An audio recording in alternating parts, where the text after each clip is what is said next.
सभी साथियों को जय हिंद।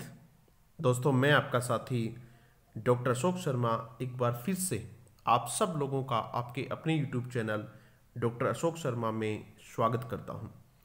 दोस्तों, इस सेशन में हम रीड इंग्लिश के लिए एक बहुत ही शानदार टॉपिक, बहुत ही इम्पोर्टेंट टॉपिक, ऐसा टॉपिक जिससे एग्जाम में हर बार क्वेश्चंस पूछे ही जाते हैं, एक से अधिक क्वेश्चंस पूछे जाते हैं, न केवल रीट में बल्कि स्टेट जो टेट होते हैं, अलग अलग स्टेट्स के जो टेट होते हैं, या फिर सी टेट, जो भी एग्जाम जिसमें टीचर्स को रिक्रूट किया जाता है, टीचर भर्ती की जो भी एग्जाम्स हैं, उन सब में कम्युनिकेटिव अप्रोच CLT से क्वेश्चंस निश्चित रूप से आते हैं। तो आज हम इस टॉपिक को पढ़ने वाले हैं। इस टॉपिक को पढ़ने की हमारी जो प्रक्रिया रहेगी, जो रणनीति रहेगी, वो ये रहेगी कि सबसे पहले हम इस टॉपिक से रीट में पहले जो रीट की एग्जाम्स हुई हैं या टेट की जो एग्जाम हुई हैं, उन एग्जाम में इस टॉपिक से कौन कौन से क्वेश्चंस पूछे गए हैं, सबसे पहले हम उन पे चर्चा करेंगे, उनको देखेंगे। क्यों देखेंगे उनको इसलिए देखेंगे कि क्वेश्चंस देखने से हमें ये पता चलता है कि क्वेश्चन किस स्तर के क्वेश्चंस पूछे जाते हैं, किस प्रकार के क्वेश्चंस पूछे जाते हैं, टॉपिक के कौन से बिंदु से क्वेश्चंस ज़्यादा पूछे जाते हैं। मैं तो ये कहूँगा कि आप पे जिस भी विषय की तैयारी कर रहे हैं, SST वाले SST की तैयारी कर रहे हैं, साइंस वाले साइंस की तैयारी कर रहे हैं, तो वे लोग पुराने क्वेश्चन पेपर्स को एक बार जरूर देख लें। उनसे उनको इस बात का अंदाज हो जाता है कि कहीं वो बहुत ज़्यादा तो नहीं पढ़ रहे हैं, कहीं वो बहुत कम तो नहीं पढ़ रहे हैं। तो हम ऐसा जरूर करेंगे, इसमें पहले क्वेश्चंस को देखेंगे और उसके बाद फिर इस टॉपिक को बहुत ही डिटेल से समझने का प्रयास करेंगे। पहले क्वेश्चंस के आंसर्स नहीं करेंगे, आंसर्स आप खुद कर पाएंगे इस टॉपिक को पढ़ने के बाद। तो पहले हम इनके देखते हैं क्वेश्चंस कैसे पूछे हुए हैं। पहला क्वेश्चन देखिएगा, ये L1 2015 में 37 नंबर क्वेश्चन पूछा हुआ है। पेपर आप उठा के देखेंगे, इसमें 37 नंबर क्वेश्चन है, ये है, क्या है, communicative competence test take into account. जो कम्युनिकेटिव कॉम्पिटेंस टेस्ट होते हैं वे किस बात को ध्यान में रखते हैं, किस बात का टेस्ट लेते हैं वो। तो इसके जो ऑप्शंस आपके पास, ग्रामेटिकल एक्यूरेसी, दूसरा है सिचुएशनल एप्रोप्रिएटनेस, तीसरा है फ्लुएंसी और चौथा है ऑल ऑफ दिस। इसका क्या आंसर होगा ये हम टॉपिक पढ़ने के बाद जान पाएंगे, आप भी बहुत अच्छे से जान पाएंगे। मैं जो समझाना चाह रहा हूं अभी वो ये समझाना चाह रहा हूं कि आपको जब भी आप टॉपिक पढ़ें तो आपको इस बिंदु को जरूर पढ़ना चाहिए। कम्युनिकेटिव कॉम्पिटेंस का जो बिंदु है, CLT जब आप पढ़ेंगे तो उसमें एक बिंदु आएगा कम्युनिकेटिव कॉम्पिटेंस। कम्युनिकेटिव कॉम्पिटेंस के कंपोनेंट्स होते हैं, अलग अलग इसके पार्ट होते हैं, तो वो समझाए जाते हैं इसमें। तो जब आप पढ़ें तो कम से कम कम्युनिकेटिव कॉम्पिटेंस पे आपका एक्स्ट्रा पावर होना चाहिए, एक्स्ट्रा नज़र आपकी इस पे होनी चाहिए, एक्स्ट्रा अटेंशन आपकी इस पे होनी चाहिए। क्वेश्चन पढ़ने से हमें ये फायदा होता है। दूसरा क्वेश्चन देखिए क्या पूछा हुआ है, ये L2 2012 क्वेश्चन नंबर 81 पूछा हुआ है। क्या क्वेश्चन देखिएगा, इंग्लिश इन इंडिया, भारत में अंग्रेजी टुडे आज needs to be taught as. उसको किस रूप में पढ़ाए जाने की आवश्यकता है। आज भारत में जो अंग्रेजी पढ़ाई जा रही है उसको किस रूप में पढ़ाए जाने की आवश्यकता है। ऑप्शंस आपके हैं, library language, a language for higher studies, a language for communication, a language to be used while traveling abroad। इनमें से कौन सा आंसर इसका होना चाहिए, ये हम इस टॉपिक को पढ़ने के बाद बहुत आसानी से इसके आंसर्स कर पाएंगे। अभी हम इतना देख रहे हैं कि किस प्रकार के क्वेश्चंस एग्जाम में पूछे हुए हैं। अभी जो हम क्वेश्चन देखेंगे वो है L2 2012 83 नंबर क्वेश्चन पूछा हुआ है। कम्युनिकेटिव लैंग्वेज टीचिंग स्ट्रेसेस, जोर देती है। स्ट्रेस का मतलब होता है किसी बात पे जोर देना, एम्फेसाइज करना, EMPHASIZ, एम्फेसाइज करना, किसी बात पे फोकस डालना, किसी बात को अंडरलाइन करना। अलग अलग वर्ड एग्जाम में पूछे जाते हैं। आपको डरने की जरूरत नहीं, समझने की जरूरत है। अंडरलाइन होता है, अंडरस्कोर होता है। इंग्लिश के पेडागोजी में यदि बच्चा कोई क्वेश्चन गलत करता है तो उसकी एक मुख्य वजह ये होती है कि वो उसको ट्रांसलेट नहीं कर पाता है, क्या पूछना चाह रहा है ये समझ में नहीं आता है। इसलिए अलग अलग वर्ड्स को हम एक्सप्लेन करेंगे। यहां किस बात पे क्वेश्चन क्या है, कम्युनिकेटिव लैंग्वेज टीचिंग स्ट्रेसेस जोर देता है द इंटरडिपेंडेंस ऑफ। इंटरडिपेंडेंस का मतलब होता है परस्पर निर्भरता। इंटरडिपेंडेंस मीन्स परस्पर निर्भरता। किस चीज की परस्पर निर्भरता पर जोर देता है? ऑप्शन में आपको दो चीजें मिलेंगी, उन दो चीजों में से अलग अलग ऑप्शन है, कौन सी दो चीजों की परस्पर निर्भरता पर यह जोर देता है, इस प्रकार का क्वेश्चन है। तो नेक्स्ट क्वेश्चन देखिएगा, the most important element of communicative language is. Communicative language का सबसे महत्वपूर्ण तत्व कौन सा है? एलिमेंट, सबसे महत्वपूर्ण कंपोनेंट कौन सा है? एक क्वेश्चन इसमें एलिमेंट की जगह कंपोनेंट वर्ड भी लिख सकता है, कंपोनेंट वर्ड भी लिख सकता है, पार्ट वर्ड भी लिख सकता है, PART पार्ट। तो इस प्रकार के वर्ड भी आपको पता होने चाहिए कि एक ही अर्थ होता है इनका। The most important element of communicative language is, ये क्वेश्चन पूछा हुआ है L2 में पूछा हुआ है 2012, 84 नंबर का क्वेश्चन पेपर में था ये। तो इसके ऑप्शंस हैं the structure of language, the reading skill, meaning, memorisation of grammar. कौन सा टॉपिक ऑप्शन इसका सही है ये हम जानेंगे। ये सारी चीजें हम इस टॉपिक को पढ़ने के बाद जानेंगे।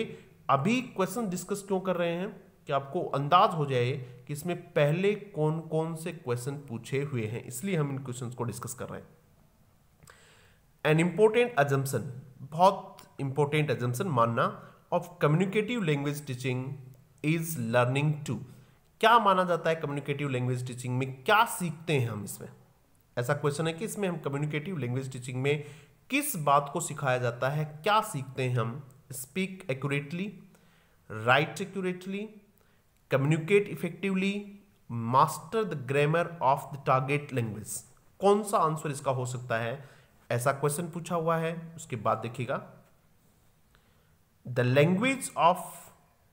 Language teaching of English aims at.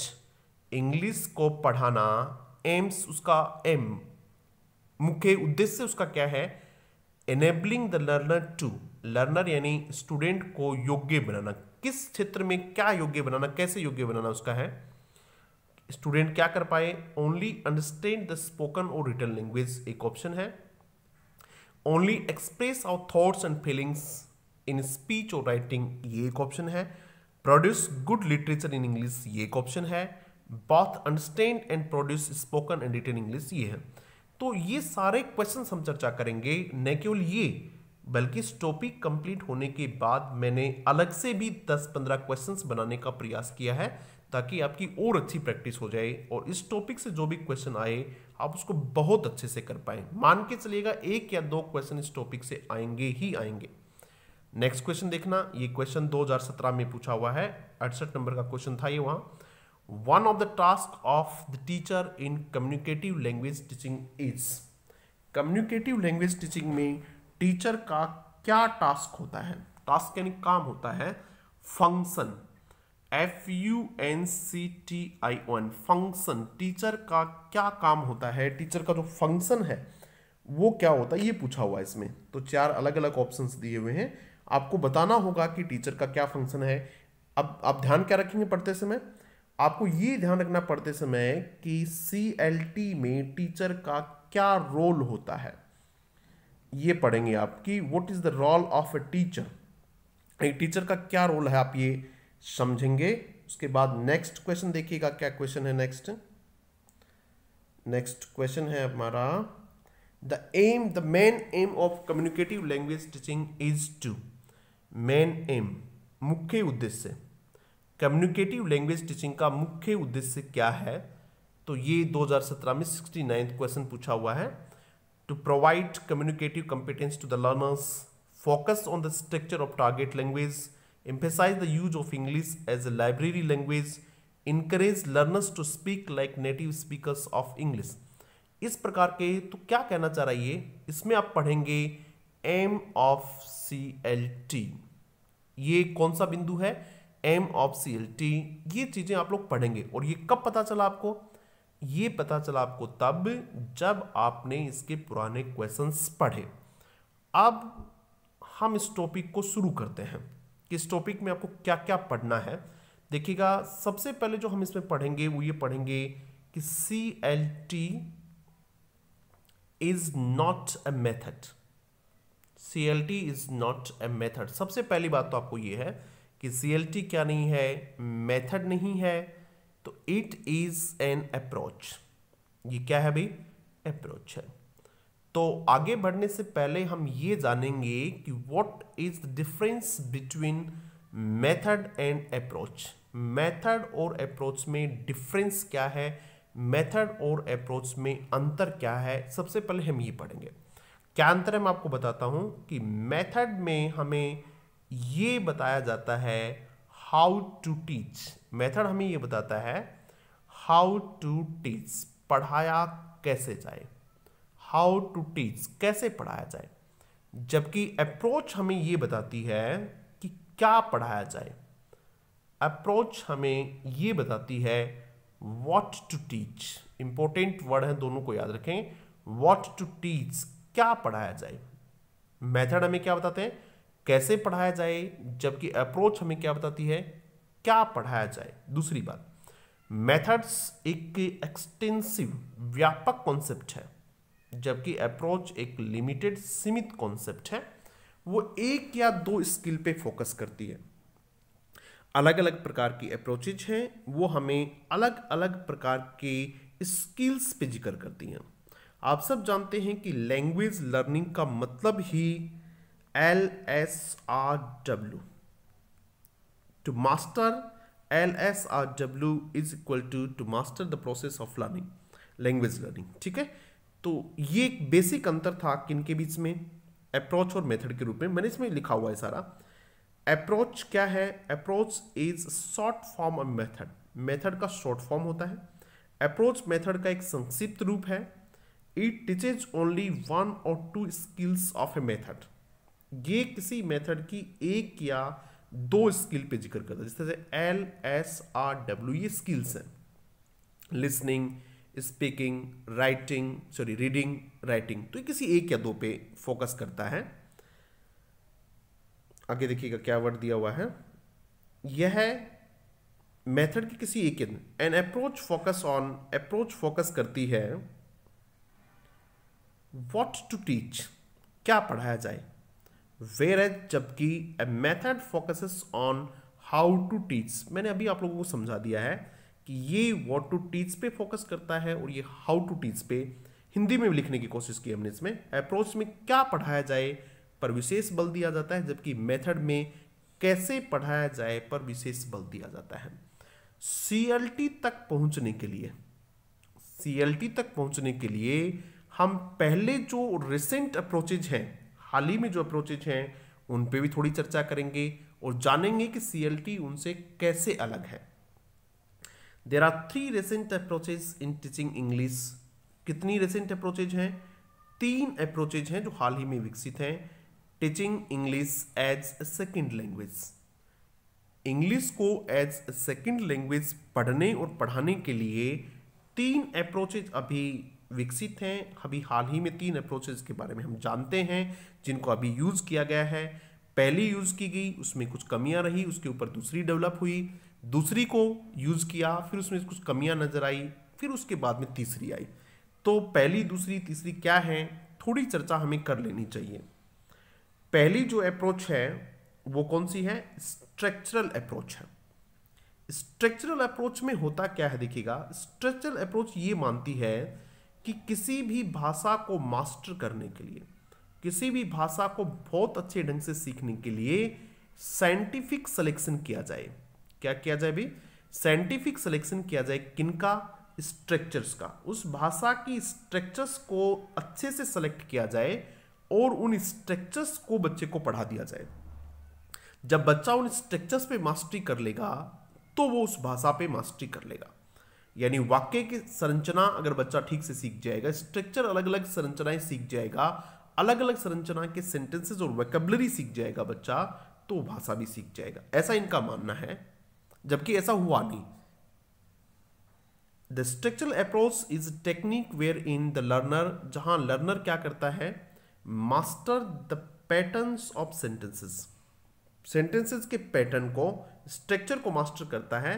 It assets, ये असर्ट करती है, क्या करती है, दैट, ये बताती है that a language can best B learned, किसी भाषा को बहुत अच्छे तरीके से सीखा जा सकता है through a scientific selection and grading of structures, scientific select करके, पूरे वैज्ञानिक ढंग से चुनाव किया जाए किनका, स्ट्रक्चर्स का, फिर उनकी ग्रेडिंग की जाए, उनकी ग्रुपिंग की जाए, या फिर पैटर्न्स ऑफ सेंटेंस और वोकैबुलरी को ढंग से सेलेक्ट किया जाए, उन्हीं को पढ़ा दिया जाए, बच्चा अंग्रेजी सीख जाएगा। ऐसा कौन मानती है, स्ट्रक्चरल अप्रोच मानती है, जबकि ऐसा हुआ नहीं। बहुत बार इस पे प्रयोग किए गए, बच्चे को स्ट्रक्चर सिखाई गई, लेकिन फिर भी बच्चा टारगेट लैंग्वेज को ठीक ढंग से यूज नहीं कर पा रहा था। उसके बाद दूसरी जो अप्रोच हुई वो कौन सी, सिचुएशनल अप्रोच। कौन सी अप्रोच, सिचुएशनल अप्रोच। इसी का दूसरा नाम है ओरल अप्रोच, ठीक है।